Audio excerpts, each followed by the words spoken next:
तो welcome back students. तो आज हम लोग इस वीडियो में रिलेशन फंक्शन के बाकी टॉपिक्स को डिस्कस करेंगे कम्प्लीटली।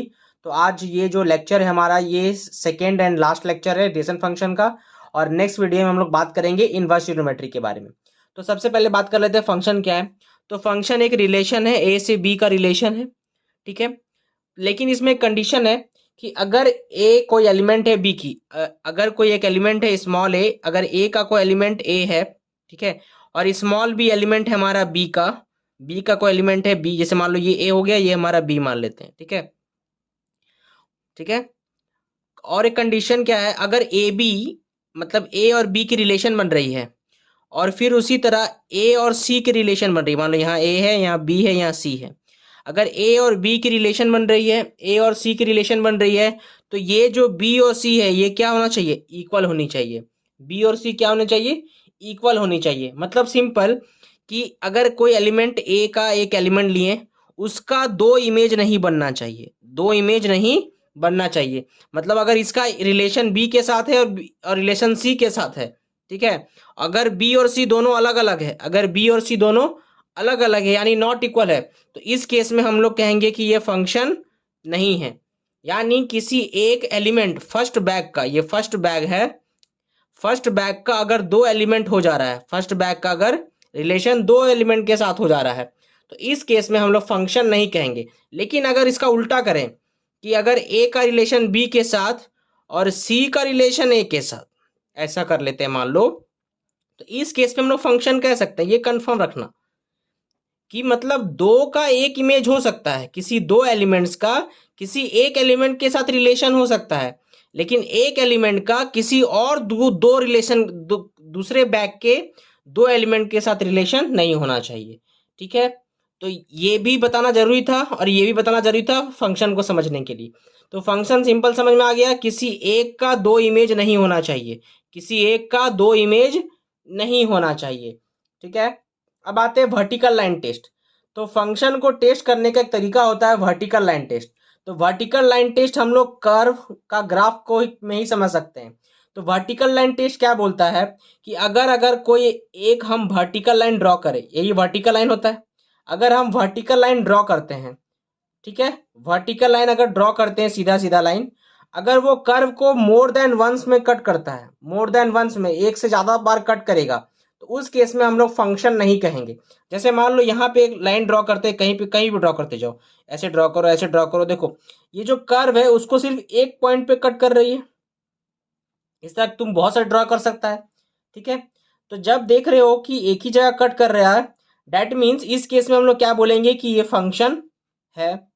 अब यहाँ देखो, यहाँ भी एक वर्टिकल लाइन ड्रॉ कर देते हैं। देखो यहाँ जब वर्टिकल लाइन ड्रॉ किए तो यहाँ पर दो पॉइंट्स पे कट कर रहा है कर्व को। तो जब भी वर्टिकल लाइन एक से ज्यादा बार कट कर गया, तो इस केस में सिंपल कहोगे कि ये फंक्शन नहीं है, ये फंक्शन नहीं है। इस केस में भी देखो, एक वर्टिकल लाइन ड्रॉ किए, तो देखो यहाँ दो पॉइंट पे कट कर गया, तो जैसे ही दो पॉइंट पे कट कर गया हम लोग क्या बोलेंगे, ये फंक्शन नहीं है। इसमें भी देख लो, अगर वर्टिकल लाइन ड्रॉ किए, ठीक है, वर्टिकल ड्रॉ जैसे ही करते हैं दिखता है कि दो पॉइंट पे कट कर गया, तो जब दो पॉइंट पे कट कर गया तो सिंपल क्या बोलेंगे, ये भी फंक्शन नहीं है। तो ये एक वर्टिकल लाइन टेस्ट इस्तेमाल करते हैं, किस लिए, फंक्शंस को टेस्ट करने के लिए, बाय ड्रॉइंग ग्राफ। अब हम लोग कुछ मतलब इंपॉर्टेंट फंक्शंस को पढ़ेंगे जो जनरली जिससे क्वेश्चंस बनते हैं क्वेश्चन एग्जाम में, ठीक है। तो पहला है हमारा कांस्टेंट फंक्शन, फर्स्ट है हमारा कांस्टेंट फंक्शन। तो कांस्टेंट बोलने से ही समझ में आ रहा है कि ये जो वैल्यू है एफ एक्स की वो क्या होगी, कांस्टेंट होगी, कि हमारा कोई भी वैल्यू हो सकता है, 1 2 3 4 डेसिमल, रियल नंबर, रैशनल, कुछ भी हो सकता है, ठीक है। तो अब हम लोग सिंपल जानते हैं एफ एक्स को ही क्या बोलते हैं, वाई बोलते हैं। तो y इक्वल टू के का ग्राफ बनाना है हमको। तो जब y इक्वल टू के का ग्राफ बनाना है, यानी ये जो ग्राफ होगा ये पैरेलल टू एक्स एक्सिस होगा, पैरेलल टू एक्स एक्सिस होगा, जहां पर कितना डिस्टेंस पर, इस के डिस्टेंस पर। तो ग्राफ इसका सिंपल बनाने का तरीका ये, पहले हम लोग कोऑर्डिनेट बना लेंगे, उसके बाद के डिस्टेंस पे हम लोग एक लाइन ड्रॉ कर देंगे, ठीक है। तो यही जो ग्राफ होगा वो क्या होगा, एफ एक्स इक्वल टू के, यानी वाई इक्वल टू के का ग्राफ होगा। तो ये एक इंपॉर्टेंट ग्राफ फंक्शन था, कांस्टेंट फंक्शन। नेक्स्ट है हमारा आइडेंटिटी फंक्शन। तो आइडेंटिटी फंक्शन क्या बोलता है कि F X equal to X, यानी y equal to X, F X को ही हम लोग क्या बोलेंगे, y बोलेंगे। मतलब x और y की वैल्यूज क्या होगी, सेम होगी। मतलब अगर x 0 है तो y 0, अगर x 1 है तो y 1, अगर x 2 है तो y 2, अगर x -1 है तो y -1। इस टाइप से अगर हम लोग ड्रॉ करते जाएंगे तो ये किस टाइप का ग्राफ बन जाएगा। इसी ग्राफ को क्या बोलते हैं हम लोग, आइडेंटिटी फंक्शन बोलते हैं। और इसकी इक्वेशन क्या है, y इक्वल टू एक्स। अब आते हैं, नेक्स्ट है मॉडुलस फंक्शन। नेक्स्ट है मॉडुलस फंक्शन। तो मॉडुलस फंक्शन की जो इक्वेशन होती है वो एफ एक्स इक्वल टू क्या होता है, मॉड एक्स। तो मॉड एक्स हमको पता है कि मॉड एक्स क्या करता है, किसी भी पॉजिटिव और किसी भी नेगेटिव को क्या बना देता है, पॉजिटिव बना देता है। तो मॉड एक्स को सिंपल हम लोग दो तरह से लिख सकते हैं, एक्स और माइनस एक्स। एक्स कब लिखेंगे, जब एक्स की वैल्यू क्या होगी, जीरो से बड़ी होगी। और माइनस एक्स कब लिखेंगे, जब एक्स की वैल्यू जीरो से छोटी होगी। ठीक है। अगर इसका ग्राफ देखें तो ग्राफ कुछ इसका ग्राफ ऐसा दिखेगा। ये हमारा ये तो हमारा एक्सिस है। ठीक है। इसका ग्राफ क्या, यही इसका ग्राफ है मॉडुलस फंक्शन का, और ये इसका इक्वेशन है। नेक्स्ट है हमारा ग्रेटेस्ट इंटीजर फंक्शन। लेकिन ग्रेटेस्ट इंटीजर फंक्शन से एक चीज और जान लो, मान लो मॉड एक्स में अगर 4 बैठाएं तो वो 4 देगा, -4 बैठाएं तो 4 देगा। मतलब हर पॉजिटिव वैल्यू की वैल्यू पॉजिटिव ही देगी, हर नेगेटिव वैल्यू की भी नेगेटिव पॉजिटिव देगी। ठीक है, यही है मॉडुलस फंक्शन। नेक्स्ट है हम लोग का ग्रेटेस्ट इंटीजर फंक्शन। तो ग्रेटेस्ट इंटीजर फंक्शन का जो इक्वेशन है वो F X equal to close bracket में लिखा जाता है। ग्रेटेस्ट इंटीजर फंक्शन में क्या लिखा जाता है, क्लोज ब्रैकेट में। पहले समझते हैं ग्रेटेस्ट इंटीजर फंक्शन होता क्या है। यानी अगर हम ब्रैकेट में 2.45 डाल दिए मान लो, तो हम लोग सिर्फ इसका इंटीग्रल पार्ट लेते हैं। क्या लेते हैं, इंटीग्रल पार्ट लेते हैं। याद रखना, ये इक्वेशन क्या बोलती है कि हमेशा एक इंटीग्रल पार्ट लेना है। वैसा इंटीग्रल पार्ट मतलब वैसा इंटीजर जो इससे छोटा हो, वैसा इंटीजर जो इससे छोटा हो। यानी 2.45 है, उससे छोटा इंटीजर कौन होगा, 2। तो इसका आंसर हम लोग सिंपल क्या दे देंगे। अगर हम लोग का लिखेगा 2.7, तो सिंपल देखेंगे 2.7 से छोटा इंटीजर कौन है। इंटीजर यानी प्लस माइनस का नंबर, और प्लस का नंबर 1 2 3 4 5, और माइनस नंबर -1 2 3 4 5, इसको क्या बोलेंगे, इंटीजर्स कहते हैं। तो 2.7 की वैल्यू भी क्या होगी, 2। लेकिन अगर ऐसे ही दे दिया -3.75 दे दिया तो इस केस में ऐसा नहीं बोलना कि -2 हो जाएगा। ठीक है, -3 से क्या कर दोगे, -2 -3 नहीं लिख देना। क्योंकि देखो -3.5 से, मान लो ऐसे डायग्राम से समझो, मान लो ये हो गया हमारा -1 -2 -3, और यहाँ पे होगा -3.75। तो हम लोग क्या बोले कि ग्रेटेस्ट इंटीजर फंक्शन में हमेशा क्या लेते हैं, लेस इंटीग्रल लेते हैं। तो इससे बाद जो इंटीजर आएगा वो -4 आएगा ना, क्योंकि ये जो है इसके छोटा कौन होगा, इससे लेस कौन होगा, -4। तो इसका आंसर हो जाएगा -4। ठीक है। तो ग्रेटेस्ट इंटीजर फंक्शन का ग्राफ कुछ ऐसा दिखेगा। ठीक है, याद रखोगे, देख लो इसको अच्छा से। नेक्स्ट आते हैं हम लोग signum function. Signum function simple क्या है, सिग्नम फंक्शन को इससे याद रखने से अच्छा इसको याद रखो कि अगर एफ एक्स की वैल्यू, एक्स की वैल्यू 0 से बड़ी होगी तो आंसर हमेशा वाई क्या होगा, 1 होगा। अगर x का वैल्यू 0 होगा तो y का वैल्यू 0 होगा। x का वैल्यू अगर 0 से छोटा कोई भी नेगेटिव नंबर्स होगा तो आंसर हमेशा क्या आएगा, -1। तो इसकी जो ग्राफ बनेगी कुछ ऐसी बनेगी, क्योंकि x 0 है y 0, तो ये एक पॉइंट मिला। और उसके बाद क्या बोला, x का किसी भी वैल्यूज पर हमेशा आंसर क्या मिलेगा, 1, तो इसलिए ये हो गया। और इसी तरह -1 के, x अगर 0 से छोटा है तो हमेशा वैल्यू क्या देगा, y का -1, तो इसका ग्राफ ऐसा बनेगा। नेक्स्ट है हम लोग का रेसिप्रोकल फंक्शन। तो रेसिप्रोकल फंक्शन का जो इक्वेशन है वो है F X equal to 1/x। Condition है कि x कभी 0 नहीं होगी, क्योंकि x डिनोमिनेटर में है तो डिनोमिनेटर कभी 0 नहीं हो सकती। तो रेसिप्रोकल फंक्शन का डायग्राम कुछ ऐसा बनेगा। ठीक है, ये हमारा कोऑर्डिनेट्स है और इसका ये ग्राफ है। नेक्स्ट है हमारा एक्सपोनेंशियल फंक्शन। तो एक्सपोनेंशियल फंक्शन का सिंपल कंडीशन है F X equal to A X. अब यहाँ पे ए हमारा कोई भी कांस्टेंट वैल्यू हो सकता है, कोई भी नंबर हो सकता है, बट वो ए का वैल्यू 1 नहीं होगा। देखोगे ए का वैल्यू 1 नहीं होगा, और ए का वैल्यू हमेशा 0 से बड़ा होगा। ये कंडीशन याद रखो एक्सपोनेंशियल फंक्शन का। तो एक्सपोनेंशियल फंक्शन का ग्राफ कुछ ऐसा दिखेगा। ठीक है। नेक्स्ट है हमारा लॉगरिथम फंक्शन। तो लॉगरिथम फंक्शन क्या है, F X equal to log A X. ये ए, इसको हम लोग बेस पढ़ते हैं, क्या पढ़ेंगे, बेस। तो लॉग ए बेस ए एक्स। ठीक है। इसमें कंडीशन क्या होती है, जो एक्स की वैल्यू होगी वो हमेशा 0 से बड़ा होगा, ए का जो वैल्यू होगा वो भी हमेशा 0 से बड़ा होगा, और ए कभी भी 1 नहीं होगा। ये कंडीशन इंपॉर्टेंट है, लॉग में याद रखोगे। ठीक है, तो देखो लॉग का 2 ग्राफ बनता है 2 कंडीशन पे। पहले कंडीशन पे कि ए का वैल्यू अगर 1 नहीं है, ठीक है, तो हो सकता है कि 1 से बड़ा हो, 1 नहीं है तो 1 से बड़ा, तो 1 नहीं है तो 1 से बड़ा जब केस होगा तो ग्राफ जो लॉग का ऐसा बनेगा। लेकिन यही कंडीशन अगर ए का वैल्यू 0 से 1 के बीच आ जाए, ए का वैल्यू 0 से 1 के बीच आ जाए, तो जो हमारा ग्राफ है कुछ ऐसा ग्राफ बनेगा। ठीक है, अब आते हैं नेक्स्ट। अब हम लोग पढ़ेंगे टाइप्स ऑफ फंक्शन के बारे में। किसके बारे में? Types of function. तो हम लोग इसमें दो टाइप का फंक्शन याद रखना है, एक है इंजेक्टिव, दूसरा सरजेक्टिव। इंजेक्टिव को ही हम लोग क्या बोलते हैं? वन वन फंक्शन बोलते हैं, और सरजेक्टिव को ही हम लोग क्या बोलते हैं? ऑन टू फंक्शन बोलते हैं। ठीक है, तो इंजेक्टिव यानी वन वन फंक्शन को किसको बोलते हैं याद रखोगे? वन वन, देखो पहला नाम क्या लिखा हुआ है? वन, दूसरा क्या लिखा है? वन, मतलब एक का रिलेशन सिर्फ एक के साथ, एक का रिलेशन सिर्फ एक के साथ, एक का रिलेशन एक के साथ। अगर समझ में आ गया? एक का रिलेशन सिर्फ एक के साथ, आइदर वो लेफ्ट में हो या चाहे राइट में हो, तो हम लोग उसको क्या बोलेंगे? वन वन फंक्शन बोलेंगे। ठीक है, तो सिंपल। तो देखो इस केस में देखो, ए का रिलेशन एक्स के साथ, बी का रिलेशन वाई के साथ, सी का रिलेशन जेड के साथ, तो ये वन वन फंक्शन होगा। देखो इस केस में ए का रिलेशन वाई के साथ, बी का रिलेशन एक्स के साथ, सी का रिलेशन जेड के साथ, सबका रिलेशन अलग अलग व्यक्ति लोगों के साथ है। ठीक है, तो ये भी सही है। इस केस में देखो ए का रिलेशन एक्स के साथ, बी का रिलेशन एक्स के साथ, ये कंडीशन रॉन्ग हो गया, क्योंकि किसी भी दो का रिलेशन एक के साथ नहीं होना चाहिए। क्या बोले? वन वन का यानी इधर से एक एलिमेंट, इधर से एक एलिमेंट, तो इस केस में ये वन वन फंक्शन नहीं होगा। ठीक है, अब वन वन फंक्शन निकालने मान लो इक्वेशन दे देगा, तो चेक कैसे करना है? तो चेक करने का रूल सिंपल है, हम लोग मान के चलेंगे कि एफ ए और एफ बी बराबर है। मान के क्या चलेंगे? हम अपने से हम लोग ए और बी दो एलिमेंट्स ले लेंगे, अपने से ए और बी दो एलिमेंट्स ले लेंगे, और मान लेंगे कि एफ ए और एफ बी क्या बराबर है। और इसको करते हुए हम लोग यहां से यहां तक जाएंगे कि ए और बी बराबर आ रहा है या नहीं आ रहा है। अगर ए और बी बराबर आ गया तो ये फंक्शन होगा, और ए और नॉट इक्वल टू बी आ जाएगा तो हम लोग बोलेंगे फंक्शन नहीं है। यहां से अगर यहां तक पहुंचते हैं तो हम लोग क्या बोलेंगे? ये वन वन फंक्शन नहीं है। कौन सी फंक्शन नहीं है? वन वन फंक्शन नहीं है। ठीक है, अब आते हैं हम लोग onto function. Onto function को सिंपल याद करने का तरीका याद रखोगे। ऐसे तो डिफिनेशन बहुत बड़ी है, छोटी है, उससे मतलब नहीं है। डायरेक्ट हम लोग एक शॉर्ट याद रखेंगे, रेंज और कोडोमेन।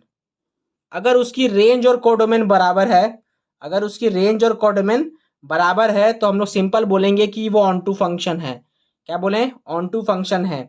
यानी सिंपल, अगर हमारा राइट बैग है तो राइट बैग की सारी एलिमेंट्स की यूज होनी चाहिए, राइट बैग की सारी एलिमेंट की यूज होनी चाहिए, तो सिंपल हम लोग क्या बोलेंगे? उसको ऑन टू फंक्शन बोल देंगे। ठीक है, मतलब सिंपल इसको एक और तरह समझ सकते हैं, अगर y का कोई एलिमेंट है, मतलब y का सारे एलिमेंट यूज होना चाहिए। याद रखो, ये x है, ये y है, y की सारी एलिमेंट इस्तेमाल होनी चाहिए, है ना। ये सेट a है ना, ये सेट b, तो x हम a से मान रहे हैं और y b से। ठीक है, तो जो राइट बैक का सारा एलिमेंट यूज होगा। अब y का अगर सारा एलिमेंट यूज हुआ तो उसका कोई x होगा, उसका कोई x होगा, मतलब a के साथ रिलेशन होगा। तो वही बताना, उल्टा भी चल सकते हैं कि y का अगर b में है तो इसका x भी होना चाहिए, इसका x भी होना चाहिए। तो इस तरह से भी हम लोग चेक कर सकते हैं, लेकिन ये थोड़ी लॉन्ग लगती है ना, समझने में दिक्कत हो सकता है स्टूडेंट्स को, इसलिए मैं हमेशा इसको ये प्रीफर करता हूँ। ठीक है, लेकिन किसी किसी केसेस में आता है कि हम लोग रेंज को डोमेन को लिखने में किसी की स्टूडेंट को तकलीफ आ जाता है, तो इस तरह से भी उस केस में समझ सकते हैं। तो दोनों को हम लोग देख लेंगे। ठीक है, तो अब देखो यहाँ एग्जाम्पल समझो। देखो ए का ई का रिलेशन, बी का एफ के साथ, सी का जी के साथ, देखो डी का भी जी के साथ। तो देखो ये तो वन वन तो नहीं कहलाएगा, बट ऑन टू की बात करें तो देखो रेंज में कौन कौन आया? रेंज में सिर्फ ई एफ जी का इस्तेमाल हुआ। यहाँ पे देखो एच छूट गया, एच का रिलेशन किसी के साथ नहीं बन पा रहा है, मतलब सिंपल ये ऑन टू फंक्शन नहीं है। इस केस में देखो ए का एक्स के साथ, बी का वाई के साथ, सी का जेड के साथ। देखो हम लोग याद रखना, इसमें हमेशा राइट बैक को देखेंगे, लेफ्ट बैक से हम लोग कोई मतलब नहीं है। ऑन टू फंक्शन के लिए लेफ्ट बैग से कोई मतलब नहीं है, ओनली किससे मतलब है? राइट वाला बैग से। ठीक है, तो राइट बैग में देखो एक्स वाई जेड का रिलेशन, सारा सारा जो एलिमेंट्स है सबका रिलेशन बन चुका है, सबकी रिलेशन बन चुकी है, मतलब ये ऑन टू फंक्शन हो गया। इस केस में देखो 1 का ए के साथ, 2 का सी के साथ, 3 का बी के साथ, 4 का डी के साथ, ये सारे एलिमेंट्स का क्या रिलेशन बन चुका है। उल्टा से देखना है हम लोग को, इसका रिलेशन बन पाया सब एलिमेंट्स का, तो सिंपल हम लोग बोलेंगे ये भी क्या है, ऑन टू फंक्शन है। अब हम लोग पास अब देखो एक और कुछ फंक्शन है, बाइजेक्टिव फंक्शन। क्या है, बाइजेक्टिव फंक्शन। तो बाइजेक्टिव यानी उसको अगर कोई फंक्शन 1 1 भी हो, ऑन टू भी हो, 1 1 भी सही हो और ऑन टू भी सही हो, तो उस केस में हम लोग फंक्शन को क्या बोलते हैं, बाइजेक्टिव फंक्शन कहते हैं। अब हम लोग लाइन बाय लाइन कुछ क्वेश्चंस को प्रैक्टिस करेंगे, ठीक है, बोर्ड रिलेटेड, जो जनरली क्वेश्चन पूछी गई है लास्ट ईयर्स में, ठीक है।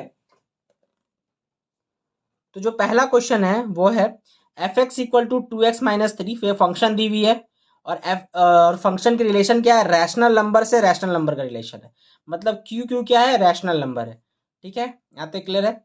अब हम लोग को बताना है कि ये बाइजेक्टिव है या नहीं है, मतलब 1 1 ऑन टू दोनों चेक करेंगे हम, इसका क्या चेक करेंगे, 1 1 ऑन टू हम लोग दोनों चेक करेंगे। तो पहले हम लोग इसका 1 1 चेक करते हैं, ठीक है, पहले क्या चेक करेंगे हम लोग, 1 1। तो 1 1 चेक करने का तरीका बताए थे कि हम लोग अपने से मान लेंगे एफ ए बराबर एफ बी, मान लिए, कोई दिक्कत। तो एफ ए क्या होगा, 2a-3, एफ बी क्या होगा, 2b-3। देखो दोनों तरफ 3 3 कैंसिल आउट हो जाएगा, -3 और देखो 2 2 भी कैंसिल आउट हो जाएगा, तो सिंपल ए और बी क्या हो गया, इक्वल हो गया। तो एफ ए और एफ बी जब बराबर था माने और ए और बी आ गया, डेट मीन्स ये 1 1 हो गया, ये 1 1 हो चुका है। अब हम लोग ऑन टू पे चेक करेंगे, ठीक है। तो ऑन टू का चेक करने का तरीका बताया गया, रेंज और कोडोमेन, रेंज और कोडोमेन। तो देखो कोडोमेन क्या हो गया, पहले ये समझो कोडोमेन क्या होगा। तो कोडोमेन का एक वीडियो बना चुके हैं हम लोग, कोडोमेन को हम लोग पढ़ चुके हैं लास्ट लेक्चर में, अगर डिटेल देखना है तो उसमें देख सकते हो। तो हम लोग सिंपल यहाँ कोडोमेन बता देते हैं, कोडोमेन यानी राइट बैग, कोडोमेन यानी राइट बैग, ठीक है। तो कोडोमेन हमारा क्या है, क्यू। अब रेंज के बारे में थोड़ा सोचो, अब थोड़ा रेंज के बारे में सोचो। रेंज यानी एक्स की क्या क्या वैल्यूज बैठाएंगे तो वाई की क्या क्या वैल्यूज आएगी। तो सोचो एक्स, अगर ये एक्स कौन होगा, यही ना होगा। तो एक्स की अगर हम लोग सारी वैल्यूज पुट कर दें, एक्स की सारी वैल्यूज पुट करेंगे, वाई तो कुछ ना कुछ मिलेगा ही, वाई तो कुछ ना कुछ मिलेगा ही। मतलब सिंपल यहाँ पे कोई रेस्ट्रिक्शन नहीं है, कोई रुकावट नहीं है कि किसी कंडीशन पे वाई की कोई वैल्यू ना रुक जाए, ठीक है। तो सिंपल हम लोग का जो रेंज होगा वो भी क्या होगा, क्यू होगा, रेंज भी क्या होगा, क्यू हो गया। तो अब देखो ये दोनों बराबर आ गया, सेम आ गया, तो सिंपल इस केस में भी क्या बोलेंगे, ऑन टू फंक्शन हो गया। अब बताते हैं रेंज को डोमेन किसी के स्टूडेंट्स को नहीं समझ में आती है, तो उस केस में देखो इस तरह से भी हम लोग बना सकते हैं। मान लो एफ एक्स हमारा 2x-3 है, तो हम लोग इसको लिखेंगे y इक्वल टू 2x-3। अब इससे हम लोग x निकालेंगे, तो y प्लस 3, 3 को इधर लेते हो, अब 2 को नीचे कर दो, ये हमारा x का वैल्यू आएगा। अब सोचो कि y का तुम सारा वैल्यू यहाँ बैठा सकता है कि नहीं बैठा सकता है, तो y का हम लोग सारा वैल्यू बैठा सकते हैं, क्यों। और y का अगर सब वैल्यू बैठाएंगे तो x की सारी वैल्यूज मिलेगी कि नहीं मिलेगी, उल्टा देखना है, x पे सब क्यू मिलेगी कि नहीं मिलेगी, सब वैल्यूज मिलेगी। तो उल्टा भी हम लोग समझ सकते हैं कि अगर y क्यू है तो x भी क्या आएगा, हमारा क्यू आएगा। दैट मीन्स कि ये हमारा क्या हो गया, ऑन टू फंक्शन हो गया, ठीक है। अब आते हैं हम लोग इसके नेक्स्ट क्वेश्चन, कुछ और क्वेश्चंस देखते हैं। देखो क्वेश्चन है F X equal to X square, वही 1 1 ऑन टू चेक करना है। बैग बोल दिया है एन और एन, यानी नेचुरल नंबर्स की बैग है, दिमाग में रखोगे, नेचुरल नंबर्स की बैग है, ठीक है। अब पहले 1 1 की बात करते हैं, ठीक है, किसकी बात करेंगे, 1 1 की बात करेंगे। अब देखो 1 1 की जब बात करेंगे तो इस केस में देखो हम लोग बैग बनाकर भी चेक कर सकते हैं, बैग बना करके भी हम लोग चेक कर सकते हैं, क्योंकि अगर इसको एफ ए और एफ बी में चेक करेंगे तो आंसर हमारा सही हो जाएगा। मतलब हमेशा एफ ए और एफ बी का इस्तेमाल नहीं करना है, क्योंकि मान लो एफ ए एफ बी करोगे तो सिंपल क्या लिखोगे, A square equal to B square. तो जब ए स्क्वायर बी स्क्वायर बराबर है तो ए इक्वल टू बी आएगा, क्योंकि प्लस माइनस का तो साइन आएगा नहीं, क्योंकि नेचुरल नंबर से, कि नेचुरल हमेशा क्या देगी, प्लस साइन देगी। तो इस केस में इसका इस्तेमाल करेंगे तो यह क्या हो जाएगा, 1 1 ऑन टू हो सकता है, ठीक है। तो 1 1 ऑन टू का इस्तेमाल इसीलिए भी इसके साथ भी कर सकते हैं, ठीक है। तो अगर इसका इस्तेमाल जो अभी हम लोग लिखे उसका इस्तेमाल करेंगे तो वो तो चीज समझ में आ गया, लेकिन हम लोग इसको इस्तेमाल नहीं करके दूसरा तरह से भी समझने की कोशिश करते हैं। ठीक है, ये तो तुम ही लोग कर लोगी ना। ठीक है, अगर ये वाला जो अभी पार्ट बताया ये तो हम लोग कर सकते हैं कि यहाँ एफ ए और एफ बी ले लिए, ये तो हम लोग इस्तेमाल कर सकते हैं। ठीक है, कोई दिक्कत नहीं यहाँ तक। तो ये तो हम लोग का आता है, हम लोग का ग्राफ के लिए भी करके देखते हैं, चेक करके। तो 1 2 3 4 5 इस टाइप से चलता जाएगा। उसी तरह यहाँ भी 1 2 3 4 5 ऐसा चलता जाएगा। अब सोचो जब 1 बैठाएंगे तो क्या मिलेगा, 1 मिलेगा। 2 बैठाएंगे तो क्या मिलेगा, 4 मिलेगा। 3 बैठाएंगे तो क्या मिलेगा, 9 मिलेगा। इस टाइप से चलता जाएगा। तो 1 1 तो मिल रहा है ना, एक इधर का रिलेशन एक का रिलेशन, एक का रिलेशन एक के साथ, एक का रिलेशन एक के साथ, तो ये 1 1 तो हुआ। अब इसी को अगर ऑन टू के बारे में हम लोग सोचे, ऑन टू के बारे में सोचोगे तो कोडोमेन क्या है हमारा, कोडोमेन यानी राइट बाय क्या है हमारा, नेचुरल नंबर। अब रेंज बताओ, रेंज क्या है तुम्हारा, क्या क्या वैल्यूज आ रहा है रेंज में। तो सिंपल देखो, रेंज में मतलब किसका किसका इस्तेमाल हो रहा है, 1 का इस्तेमाल, 1 का यूज हुआ, 4 का यूज हुआ, 9 का यूज हुआ, इस टाइप से चलता जा रहा है। तो देखो क्या ये दोनों इक्वल है, क्योंकि नेचुरल नंबर में क्या होगी, 1 है, 2 है, 3 है, ये सारी है, इसमें 2 नहीं है। तो रेंज और कोडोमेन यहाँ पे क्या है, इक्वल नहीं है। तो जब रेंज और कोडोमेन इक्वल नहीं है तो ये ऑन टू भी नहीं है। 1 1 हो गया लेकिन ऑन टू नहीं हुआ। चलो सेम सेम सेम क्वेश्चन है। फिर नेचुरल नंबर से नेचुरल नंबर और फंक्शन है हमारा एक्स क्यूब, यहाँ स्क्वायर था, यहाँ क्या है एक्स क्यूब। ठीक है, तो सिंपल हम लोग 1 1 के लिए वही इस्तेमाल करेंगे, एफ ए बराबर एफ बी, यानी ए क्यूब बराबर बी क्यूब। देखो तो ये ए इक्वल टू बी आ जाएगा, कंडीशन वही है ना, क्यूब है तो डेट मीन्स ए और बी क्या होगा, 1 होगा, क्योंकि क्यूब का साइन, क्यूब से कोई साइन पे इफेक्ट नहीं पड़ता है, आइदर वो प्लस हो और माइनस हो। डेट मीन्स कि अगर जो नेचुरल नंबर से नेचुरल नंबर का अगर हमारा रिलेशन है, डेट मीन्स ये जो सारे नंबर है हमारे ए और बी, वो क्या है, सब नेचुरल नंबर से, सब क्या है वो नेचुरल नंबर से। तो नेचुरल नंबर का क्यूब अगर इक्वल है तो वो नेचुरल नंबर्स भी क्या होगा, इक्वल होगा। तो 1 1 तो हो गया। ऑन टू की बात करते हैं, ऑन टू में कोडोमेन क्या होगा, देखो। ठीक है, तो अगर कोडोमेन होगा तो कोडोमेन क्या होगा, कोडोमेन यानी राइट बाय यानी नेचुरल नंबर। अब रेंज की बात करते हैं। सोचो जब 1 बैठाएंगे तो क्या मिलेगा, 1 मिलेगा। 2 बैठाएंगे तो क्या मिलेगा, 2 का क्यूब 8 मिलेगा। 3 बैठाएंगे तो 27 मिलेगा। इस टाइप से अगर बढ़ेंगे तो देखो रेंज और कोडोमेन फिर से नॉट इक्वल टू हो गया। तो इस केस में भी ऑन टू ये नहीं होगा। ठीक है, तो अगर 1 1 ऑन टू में कोई भी ये गलत हो गया तो वो बाइजेक्टिव नहीं कहलाएगा। ठीक है, चलो एक और दो और क्वेश्चन देखते हैं इस बारे में। कंडीशन इस बार जेड से जेड है और F X equal to X square दिया हुआ, मतलब पहली बैग जेड है, दूसरी बैग बी जेड है और F X equal to X square दिया हुआ। पहले 1 1 के लिए चेक करते हैं।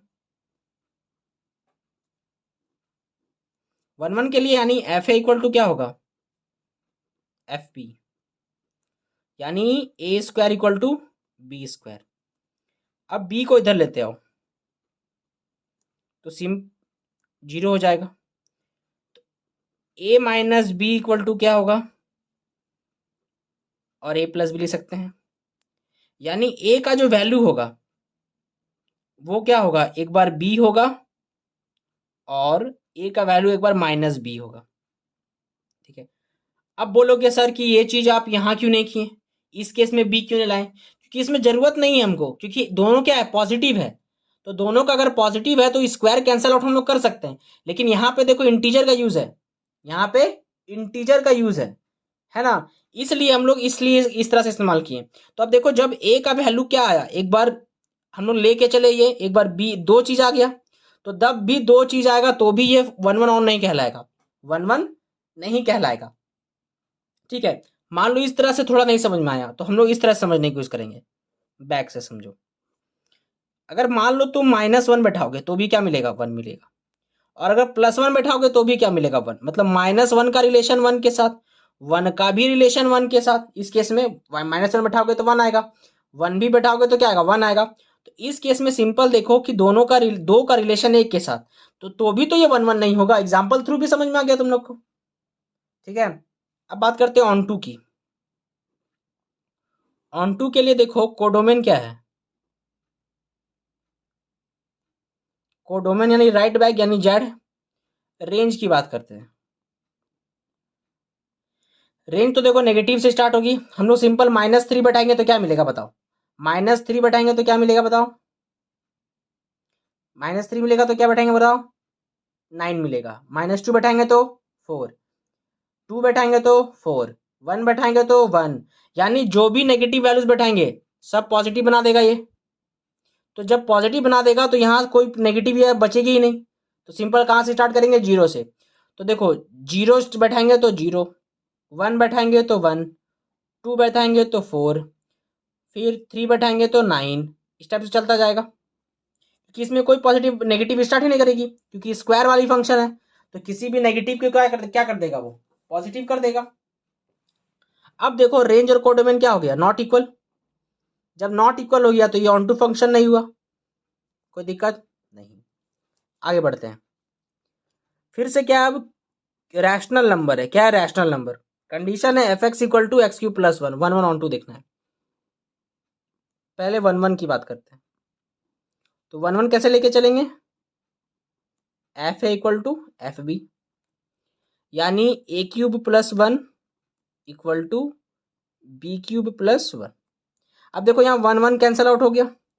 अब देखो सोचो, बोले थे क्यूब का जो वैल्यू होता है वो पावर पे इफेक्ट नहीं करता है, क्योंकि समझो अगर -1 का क्यूब करे तो भी वो नेगेटिव देगा, +1 का क्यूब करे तो वो प्लस देगा, यानी क्यूब जो होता है वो साइन पे इफेक्ट नहीं करता है। इसलिए यहाँ साइन पे कोई डिफेक्ट नहीं आएगी। सिंपल हम लिख सकते हैं कि ए क्या हो गया, बी के बराबर। तो इस केस में क्या हो गया, ये 1 1 हो गया। ठीक है। अब हम लोग ऑन टू को चेक करते हैं। ठीक है, ऑन टू में देखो हम लोग का हमारा जो होगा कोडोमेन वो क्या होगा, वो होगा क्यू। अब रेंज क्या होगा, अब क्यू है यानी कोई भी रैशनल नंबर है, यानी फ्रैक्शंस कुछ भी बैठा सकते हैं हम लोग। ठीक है। तो इस तरह से अगर हम समझे कि मान लो 1 बैठाएंगे तो क्या मिलेगा, 1 बैठाएंगे तो क्या मिलेगा, 2 मिलेगा, 2 बैठाएंगे तो क्या मिलेगा, 2 2 जा 4 2 जा 8 +1 9 हो जाएगा। तो इस तरह से थोड़ा मान लो तुमको समझने में दिक्कत हो रहा है तो हम लोग उस तरह से चलेंगे, रेंज और कोडोमेन वाला, सॉरी वाई और एक्स करके लेके चलेंगे। तो वाई इक्वल टू क्या लेंगे, एक्स क्यूब प्लस 1। अब क्या करो, 1 को इधर लेते हो। अब बताओ एक्स क्या होगा यहाँ पे, क्यूब रूट ऑफ वाई -1। अब सोचो कि तुम y की क्या क्या वैल्यूज बैठा सकते हो। तो y की हम लोग क्या, उल्टा चलना है, y यही है तो y का इस्तेमाल हम लोग क्या q के जैसा कर सकते हैं, पहले हमको ये बताओ। y का वैल्यू q के जैसा इस्तेमाल कर सकते हैं, बिल्कुल कर सकते हैं। तो जब हम लोग y का वैल्यू क्यूब का जैसा इस्तेमाल कर सकते हैं, ठीक है, तो y की अगर हम सारी वैल्यूज यहाँ बैठाएं तो क्या x की सारी वैल्यूज आएगी, बिल्कुल आएगी, आएगी या नहीं, बिल्कुल आएगी। ठीक है, y की जगह कोई भी रैशनल बैठा दो, 1/2 बैठा दो, 1/4 बैठा दो, 1/6 बैठा दो, तो क्या हर केस में x मिलेगा। इसको चेक करने के लिए सबसे आसान तरीका है, हम लोग एक अटपटा नंबर लेंगे, एक अटपटा नंबर लेंगे। देखो नंबर कैसे लेंगे, y का वैल्यू हम लोग सिंपल 3 बैठा देते हैं, y का वैल्यू क्या बैठा देते हैं, 3 बैठा देते हैं। तो जब y का वैल्यू 3 बैठाएंगे तो सिंपल क्या मिलेगा हम लोग को, 3 - 1 मिलेगा, यानी cube root of 2, cube root of 2। अब बताओ ये जो नंबर है ये रैशनल है या इरैशनल है, ये रैशनल है या इरैशनल है। तो हम लोग जानते हैं ये जो नंबर है ये इरैशनल नंबर होता है, इरैशनल नंबर होता है। मतलब y का एक ऐसा वैल्यू मिला हमको जिसका रिलेशन x में नहीं मिल पा रहा है, जिसका रिलेशन x के साथ नहीं मिल पा रहा है, मतलब ये अकेला छूट जाएगा। मतलब ये जब अकेला छूट गया मतलब रेंज जो है वो कोडोमेन के बराबर नहीं होगा। तो जब रेंज कोडोमेन के बराबर नहीं होगा तो सिंपल ये हमारा ऑन टू फंक्शन भी नहीं होगा। तो ये समझ में आया। तो हम लोग जब कोडोमेन और रेंज में कंफ्यूज हो तो हम लोग इस तरह से इस्तेमाल करेंगे और सोचेंगे कि वाई का सारा वैल्यूज जो क्यू है उसमें से क्या कोई एक ऐसा वैल्यूज मिल रहा है जिससे एक्स नहीं बन पा रहा है। बात गया दिमाग में? ठीक है, तो इस तरह से हम लोग चेक करते हैं क्वेश्चंस को। तो अब हम लोग का नेक्स्ट टॉपिक है कंपोजिशन ऑफ फंक्शन। नेक्स्ट है कंपोजिशन ऑफ फंक्शन। तो कंपोजिशन ऑफ फंक्शन क्या है? सिंपल याद रखोगे कि हमारा कोई फंक्शन है एफ जो ए से बी का रिलेशन है, दूसरा फंक्शन है जी जो बी और सी का रिलेशन है। तो गॉफ जो कहेंगे वो क्या कहेंगे? ए और सी का रिलेशन कहेंगे, उसको हम लोग क्या बोलेंगे? गॉफ। तो गॉफ निकालने का सिंपल तरीका है जी ऑफ एफ एफ एक्स, मतलब ये जो एक्स का इस्तेमाल पहले एफ के साथ करेंगे फिर इसका यूज हम लोग जी के लिए करेंगे। तो हम लोग देखते हैं कि गॉफ और फॉग निकलता कैसे है। गॉफ और फॉग निकलता कैसे है? तो देखो एफ एक्स दिया हुआ है, जी एक्स दिया हुआ है, हमको पहले फॉग निकालना है। मान लो फॉग निकाल रहे हैं तो फॉग में क्या लिखेंगे? जो पहले जो एक्स के करीब होगा वो पहले अंदर आएगा, इस टाइप से। अब हम लोग क्या करेंगे? जी एक्स की जो वैल्यू है यहाँ बैठा देंगे, पुट कर दिए। अब हमारी दो देखो यहाँ पर क्या है? एफ के पास कौन है? 2x+1 है। एफ के पास कौन है? 2x+1 है। लेकिन यहां पर एफ के पास कौन है? x है। तो मतलब हम लोग इस x के जगह ये है तो इधर से भी x को क्या करेंगे? रिप्लेस कर देंगे। तो 2x+1 का क्या हो जाएगा? Whole square. ये निकला हम लोग का फॉग। अब हम लोग गॉफ निकालना है मान लो, तो इसको लिखेंगे G of F X. G of F X तो यानी अब फिर से वही पहले एफ एक्स की वैल्यू बैठाएंगे। एफ एक्स क्या लिखेंगे? X square. अब देखो यहाँ g के साथ जब x था तो इधर क्या था? 2x+1, मतलब यहाँ पे जब x बदल गया तो सिंपल इधर भी x बदलेगा। तो सिंपल हम लोग x के जगह क्या लिख देंगे? X square.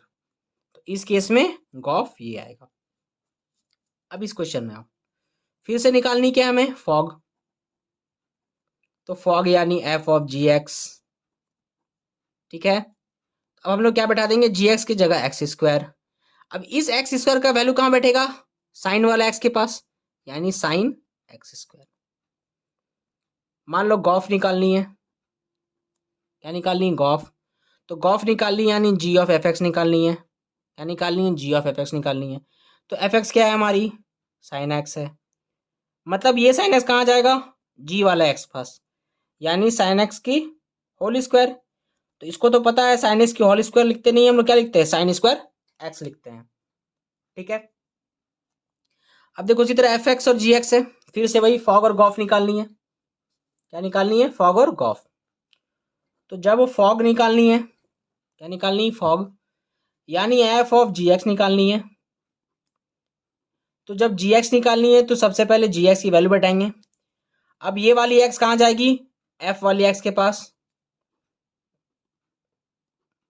अब देखो ये 3 पावर कैंसल आउट हो जाएगी तो कितनी आ जाएगी आंसर हमारी? 8x। अब मान लो इसी की क्या निकालनी है? गॉफ निकालनी है। अरे क्या निकालनी है? गॉफ।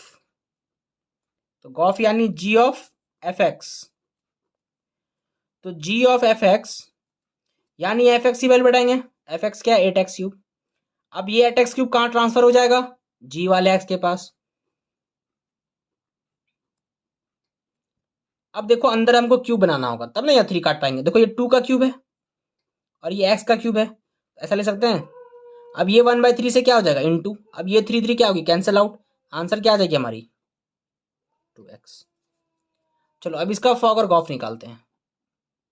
फॉग यानी एफ ऑफ जी एक्स। तो अब जी एक्स की वैल्यू बैठाएंगे। जी एक्स क्या है हमारा? 3x-4। अब ये वाला एक्स कहाँ जाएगा? ये वाला एफ के एक्स के पास, यानी 3x-4 का होल स्क्वायर प्लस 2 3x-4 -3। ठीक है, अब इसको हम लोग सॉल्व कर लेंगे, यानी सिंपल क्या बोलेंगे? हम लोग क्या निकल जाएगा? फॉग निकाल लोगे। इतना तो तुम लोग सॉल्व कर सकते हो, इसलिए हम इसको सॉल्व नहीं कर रहे हैं। और ये बताओगे कि इसका कमेंट में कि इसका सॉल्व करके कितना आया था। ठीक है, तुम लोग का ये वर्क रह गया। गॉफ यानी जी ऑफ एफ एक्स। तो जी ऑफ एक्स यानी जी एफ एक्स की वैल्यू क्या बैठाएंगे? X square plus 2x-3। मतलब ये जो एक्स कहाँ जाएगा? जी के पास जाएगा, यानी 3x² प्लस 2x-3 -4। इसको भी तुम लोग सॉल्व कर सकते हो, तो इसको ही बताओगे कि क्या आएगा। तो देखो इस तरह से हम लोग क्या निकालते हैं, फॉग और गॉफ निकालते हैं। इसी को हम लोग क्या बोलते हैं, कंपोजिशन ऑफ फंक्शन बोलते हैं। चलो एक और चीज बना लेते हैं, कंपोजिशन में एक और क्वेश्चन कर लेते हैं। इस बार क्या पूछा है, फॉफ पूछा है। इसको क्या बोलते हैं, फॉफ, एफ और एफ का फॉफ। तो ये हमको निकालना है, देखो एफ एक्स दिया हुआ है, तो फॉफ निकालना है, यानी क्या, एफ ऑफ एफ एक्स निकालना है। मतलब एफ एक्स पहले बैठाएंगे ब्रैकेट में, अब ये वाली वैल्यू कहां बैठाएंगे, एफ वाली एक्स पर।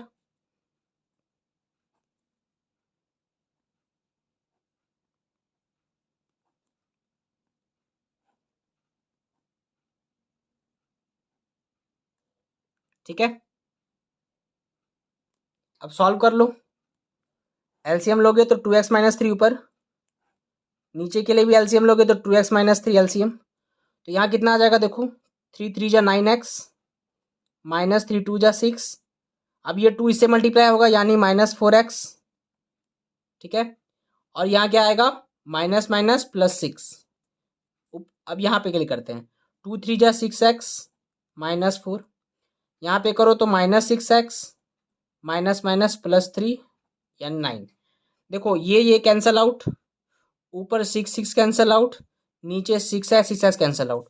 तो ऊपर कितना बचा 5x, नीचे कितना बच रहा है 5, ये 5 5 भी कैंसल आउट। तो आंसर क्या आ जाएगी हमारी, x। अब हम लोग आगे पढ़ेंगे इन्वर्टिबल फंक्शन। क्या पढ़ेंगे, इन्वर्टिबल फंक्शन।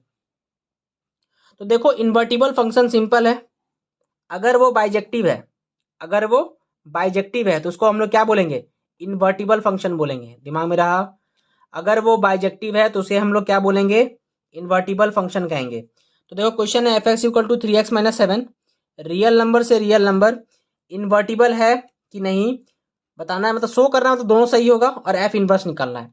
इसको ध्यान से देखोगे कैसे बनाते हैं, इनवर्स कैसे निकालते हैं, ये इंपॉर्टेंट है। तो इन्वर्टिबल के लिए 1 1 चेक करते हैं। तो 1 1 क्या, वही एफ ए और एफ बी।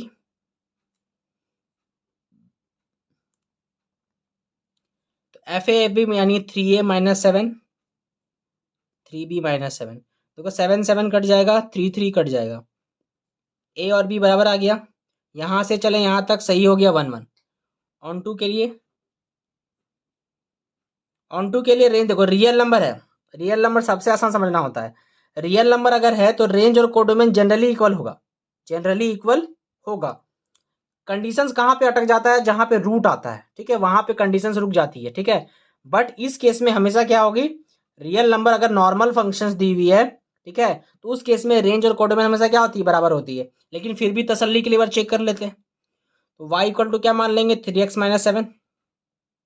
अब अब हम लोग इसे क्या निकालेंगे, x निकालेंगे, तो y प्लस 7/3 हो जाएगा। अब बता, y की कोई वैल्यूज ऐसा है जिससे x नहीं मिलेगा हमको, यार नहीं, वैसा कुछ नहीं है। डेट मीन्स y की अगर सारी वैल्यूज रियल नंबर है तो x की भी सारी वैल्यूज क्या मिलेगी, रियल नंबर मिलेगी। ठीक है, तो सिंपल ये हमारा क्या हो गया, ऑन टू हो गया।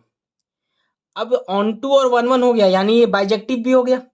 अगर ये बाइजेक्टिव हो गया तो ये इन्वर्टिबल हो गया, मतलब ये इन्वर्टिबल यहाँ पे हमारा प्रूफ हो गया। अब एफ इनवर्स निकालने बोला है, तो जब भी एफ इनवर्स निकालने बोलेगा रखना, तो सिंपल एफ इनवर्स निकालने का मतलब ही होता है कि एक्स पूछ रहा है। क्या पूछ रहा है, एक्स पूछ रहा है। तो सिंपल y इक्वल टू हम लोग क्या मान लेंगे, 3x माइनस 7 जो हमारा फंक्शन देगा। अब इससे हम लोग क्या निकालेंगे, x, तो y plus 7/3 equal to X आ जाएगा। तो यही हमारा क्या होगा, एफ इनवर्स होगा। तो सिंपल हम लोग लिख देंगे F inverse X equal to क्या हो जाएगा, एक्स प्लस 7/3। मतलब हम लोग सिर्फ y का वैल्यू चेंज कर देंगे, y को x वेरिएबल में लिख देंगे, y को x वेरिएबल में लिख देंगे, यही हमारा क्या हो जाएगा, एफ इनवर्स।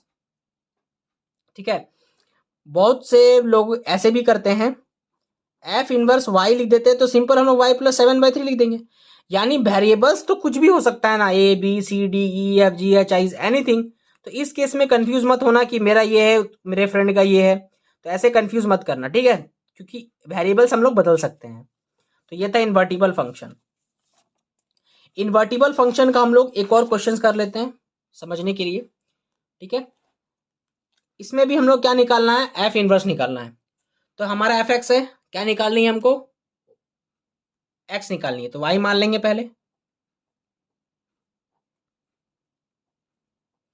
उसके बाद क्या कर देंगे, क्रॉस मल्टीप्लाई कर देंगे, तो क्या मिल जाएगा 6y minus 4y equal to 4x+3। Rule simple है, एक्स वाला फैमिली एक तरफ। अब क्या करो, 6xy है माइनस 4x को इधर लेते आओ और उस बेचारे 4y को उधर भेज दो। अभी दोनों में क्या करो, x कॉमन निकाल लो, तो 6y माइनस 4 हो जाएगा, 3+4y। तो इस केस में हमारी x की वैल्यू क्या निकलेगी, 3+4y बाई 6y माइनस 4। तो यही हमारा क्या होगा, एफ इनवर्स। अब इसको दो तरह से लिख सकते हो, एफ इनवर्स x लिखोगे तो 3+4x लिख सकोगे और 6x माइनस 4 लिख दोगे, या तो अगर एफ इनवर्स y करके लिखोगे तो ऐसा ही रहने दोगे। ठीक है, तो ये दो तरह से जैसे भी लिखोगे एग्जाम्स में या ऑप्शंस में जैसी रहेगी, तो ये हमेशा ऐसे ही सही रहता है। ठीक है, तो यहां तक हम लोग पढ़ लिए इनवर्स और इन्वर्टिबल और कंपोजिशन। अब हम लोग का जो लास्ट टॉपिक है उसको क्लियर करेंगे, वो है बाइनरी ऑपरेशन। तो देखो, बाइनरी ऑपरेशन समझना सबसे आसान है, बाइनरी ऑपरेशन समझना सबसे आसान है। ऑपरेशन का मतलब क्या होता है, हम लोग बचपन से पढ़ते आ रहे हैं कि 4 ऑपरेशन होती है, प्लस माइनस इनटू और डिवाइड। इसको हम लोग क्या बोलते हैं, मैथमेटिकल ऑपरेशन। तो यहाँ सिंपल याद रखना, ऑपरेशन यानी कोई भी लॉजिक हो सकता है, एचसीएफ एलसीएम, इसके अलावा बोल रहे हैं, एचसीएफ हो, एलसीएम हो and many more things, plus हो, डिवाइड हो, पावर हो, कुछ भी हो, कुछ का भी फंक्शन हो। ठीक है, उसका ऑपरेशन यानी उसका यूज करेंगे, अगर यूज करके जो वैल्यूज मिलेगी, यूज करके अगर उसकी वैल्यू मिलेगी, वो क्या होना चाहिए, सेट में होना चाहिए। बस इतना याद रखना। मान लो एस से कोई एलिमेंट लिए, एस हमारा क्या है, नॉन एम्प्टी सेट है, मान लेते हैं सबसे पहले। तो अगर एस का कोई एलिमेंट ए और फिर एस का एलिमेंट है बी, अगर मान लो ये दोनों के बीच हमको प्लस करना है, तो प्लस करके मान लो अगर नंबर हमको सी मिलता है, तो सी भी किस में होनी चाहिए, वो एस में होनी चाहिए। मतलब समझे, वो ऑपरेशन यानी उस काम के बाद जो हमको एलिमेंट मिलेगा वो भी क्या होना चाहिए, सेट में होना चाहिए, तभी उसे हम लोग क्या कहेंगे, बाइनरी ऑपरेशन कहेंगे। जैसे एग्जाम्पल से समझो, हमारे यहाँ ऑपरेशन दिया हुआ है स्टार वाला ऑपरेशन। ऑपरेशन क्या है, ए स्टार बी को हम लोग क्या बोलेंगे, ए का पावर बी, और ए और बी क्या है, नेचुरल नंबर है, सिंपल है। अगर ए और बी नेचुरल नंबर है तो ए स्टार बी का जो वैल्यू आएगा वो भी क्या आएगा, नेचुरल नंबर में आना चाहिए। क्या आना चाहिए, नेचुरल नंबर। ये सोचो, अगर हम लोग सिंपल बोले कि अगर ले लो अपने से नंबर 1 स्टार 2, तो क्या लिखोगे, 1 का पावर 2, तो 1 का पावर 2 क्या आएगा, 1 आएगा, ये नेचुरल नंबर में है। अगर लिखोगे 2 स्टार 1, देखो ए और बी दोनों क्या लेना है, नेचुरल नंबर लेना है, तो क्या हो जाएगा 2 का पावर 1 यानी 2, ये भी नेचुरल नंबर में है। यानी इस टाइप से अगर तुम चेक करोगे, कोई भी नंबर से तुम चेक कर लो, तो हर केस में क्या दिखेगा कि ये बाइनरी ऑपरेशन है, बाइनरी ऑपरेशन ये सही है, तो इस केस में कहोगे कि ये बाइनरी ऑपरेशन है। जैसे इसी का एग्जांपल देखो, एक नॉट वाला एग्जांपल, तो समझ में आ जाएगा क्या अंतर पड़ता है दोनों में। जैसे इस बार केस में क्या बोला, ए और बी इंटीजर है, हम लोग सिर्फ धड़ाक से एक एग्जांपल दे देंगे कि देखो ले लेते हैं -1, ठीक है, और ले लो 2, ठीक है, मतलब 2 और -1 ले लो, तो 2 का पावर क्या लिखोगे, -1, तो 2 का पावर -1 यानी क्या, 1/2, 1/2 यानी क्या, 0.5। अब बताइए 0.5 इंटीजर है या नहीं है, 0.5 इंटीजर नहीं होता है, कि इंटीजर में क्या होता है, प्लस वाली नेचुरल नंबर और माइनस वाला नेचुरल नंबर टाइप होता है ना, मतलब -4 -6 ये सब होता है। तो 0.5 क्या है, इंटीजर नहीं है, मतलब देखा 2 भी इंटीजर, -1 भी इंटीजर, लेकिन जब उसका ऑपरेशन किए, यानी उसका मैथ वाला ऑपरेशन किए, तो हमारा जो रिजल्ट मिला वो इंटीजर नहीं रहा, यानी जो सेट लेके चले थे उस पर काम नहीं चला। इस केस में बोलेंगे कि ये बाइनरी ऑपरेशन नहीं है। तो यही अंतर है बाइनरी ऑपरेशन और बाइनरी ऑपरेशन नहीं में। ठीक है, तो सिंपल याद रहेगा कि अगर किसी दो एलिमेंट का ऑपरेशन या उसका जो फंक्शन देगा, जो भी कुछ दे, ठीक है, उसका अगर सॉल्व करेंगे, ठीक है, फाइंड आउट करेंगे, तो जो रिजल्ट निकलेगी वो भी क्या होनी चाहिए, सेट में होनी चाहिए। ठीक है, अब इसकी प्रॉपर्टीज पे आते हैं। तो बाइनरी ऑपरेशन की टोटल 5 प्रॉपर्टीज है। पहली प्रॉपर्टी है हमारी कम्यूटेटिव, एसोसिएटिव, डिस्ट्रीब्यूटिव, आइडेंटिटी और इनवर्स। पहले समझते हैं, इसके बाद एक क्वेश्चन करेंगे बहुत बढ़िया से, कि एक बार में समझ में आ जाए और तुम्हें कहीं भटकनी ना पड़े। ठीक है, तो देखो कम्यूटेटिव सिंपल है, अगर ए का ऑपरेशन बी के साथ और बी का ऑपरेशन ए के साथ दोनों का वैल्यू सेम मिलता है तो ये कम्यूटेटिव कहलाएगा। एसोसिएटिव कब कहेंगे? जब ए बी का ऑपरेशन फिर सी का ऑपरेशन, यानी बी और सी का ऑपरेशन और ए का ऑपरेशन जब ये सेम हो जाए तो क्या बोलेंगे इसको? एसोसिएटिव। डिस्ट्रीब्यूटिव यानी डिस्ट्रीब्यूटिव के केस में हम लोग दो ऑपरेशन का इस्तेमाल करते हैं, क्योंकि डिस्ट्रीब्यूटिव जो रूल है वो सिर्फ दो ऑपरेशन के साथ काम कर सकते हैं, सिंगल ऑपरेशन के साथ काम नहीं कर सकते हैं। तो स्टार और डॉट हो गया। तो स्टार और डॉट की बात करेंगे तो देखो अभी सिंपल है कि बी का ऑपरेशन सी के साथ फिर ए का ऑपरेशन बी और सी के साथ, तो और इधर क्या है, ए का ऑपरेशन बी के साथ और ए का ऑपरेशन सी के साथ, फिर दोनों का ऑपरेशन डॉट वाला ही ऑपरेशन के साथ। तो जब डिस्ट्रीब्यूटिव केस में ऐसा हो जाए, इक्वल हो जाए एलएचएस आरएचएस, तो डिस्ट्रीब्यूटिव बोल देंगे।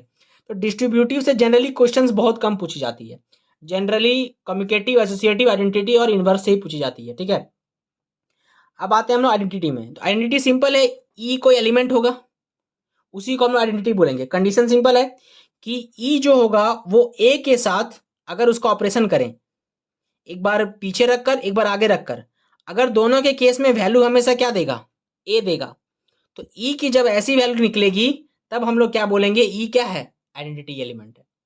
इनवर्स में अगर ए का ऑपरेशन बी के साथ करें और बी का ऑपरेशन ए के साथ करें, अगर वो दोनों ऑपरेशन के साथ बराबर हो, आइडेंटिटी एलिमेंट के साथ बराबर हो, तो सिंपल हम लोग क्या बोलेंगे कि ए और बी क्या आपस में इनवर्स है। क्या है? इनवर्स है।